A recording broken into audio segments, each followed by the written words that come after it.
సంగారెడ్డి జిల్లా ఐలాపూర్లో భూ బాధితుల దశాబ్దాల నిరీక్షణకు తెరపడింది. గత 40 ఏళ్లుగా తమ ఫ్లాట్ల కోసం పోరాటం చేస్తున్న బాధితులు రేవంత్ రెడ్డి ప్రభుత్వం హైడ్రా తీసుకుంటున్న నిర్ణయాలతో పండుగ చేసుకుంటున్నారు. రాజగోపాల్ ఫ్లాట్లలో యజమానులను బెదిరిస్తూ భూ కబ్జాలకు పాల్పడుతున్న ముకీం అనే వ్యక్తి అక్రమాలకు అడ్డుకట్ట పడటంతో బాధితులు ఐలాపూర్లో భారీ ఎత్తున సంబరాలు జరుపుకున్నారు. సీఎం రేవంత్ రెడ్డి చిత్రపటానికి బాధితులు పాలాభిషేకం చేశారు. పటాకులు కాల్చి స్వీట్లు పంచుకుంటూ తమ ఆనందాన్ని వ్యక్తం చేశారు. కబ్జాదారుడి దిష్టి బొమ్మను దహనం చేసి నిరసన తెలిపారు. తమ గోడును ఏ ప్రభుత్వం పట్టించుకోలేదని, కానీ ఇప్పుడు హైడ్రా రూపంలో తమకు న్యాయం జరుగుతుందన్న నమ్మకం కలిగిందని బాధితులు ఆవేదనతో కూడిన ఆనందాన్ని వ్యక్తం చేశారు. 40 ఏళ్ల నాటి సమస్య పరిష్కారం దిశగా అడుగులు పడటంపై హర్షం వ్యక్తం చేస్తున్నారు. రేవంత్ రెడ్డి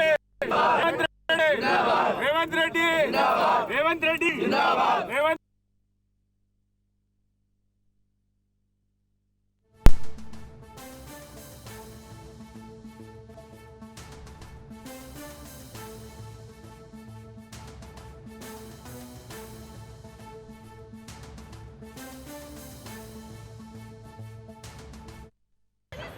అడుబా అడుబా మళ్ళీ ఎందుకు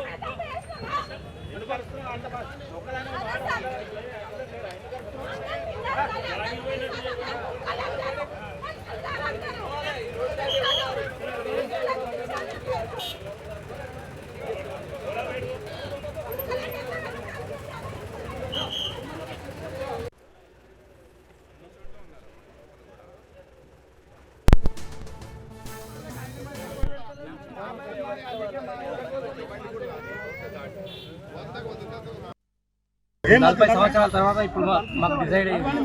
దేవునితో ప్రార్థన చేస్తున్నాం. త్వరగా అయిపోతే చాలా సంతోషం అండి. Thanks for government of Telangana. Congress government వచ్చింది. రేవంత్ రెడ్డి గారికి చాలా చాలా థ్యాంక్స్ అండి. చాలా థ్యాంక్స్. చాలా బాగా చేశారు. మా ఎన్నో పీడీలు వెళ్ళిపోయినాయి. ఎన్ని జనరేషన్ అయితే వెళ్ళిపోయినాయి అనమాట.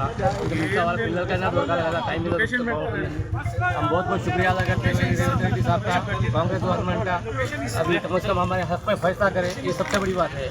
థ్యాంక్స్. ఎన్ని సంవత్సరాల నుంచి ఇక్కడ ఎన్ని ప్లాట్లు కొన్ని వేలు దాదాపు 5,000 దగ్గర 5,000 వరకు ఉన్నాయి ప్లాట్స్. దాంట్లో నాకు కూడా 1,000 ఉందన్నమాట. 500 అది ఆ టైం మేము జోషి గారని ఉండే వాళ్ళకు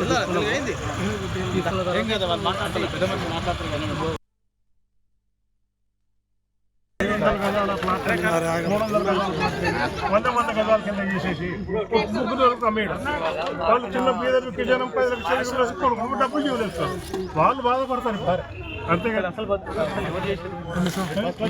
ఇప్పుడు మాకు హైడ్రా కమిషన్ వచ్చేసి మేము మా పోరాటంలో ఇది మాది గొప్ప సక్సెస్ అని అనుకుంటున్నాం.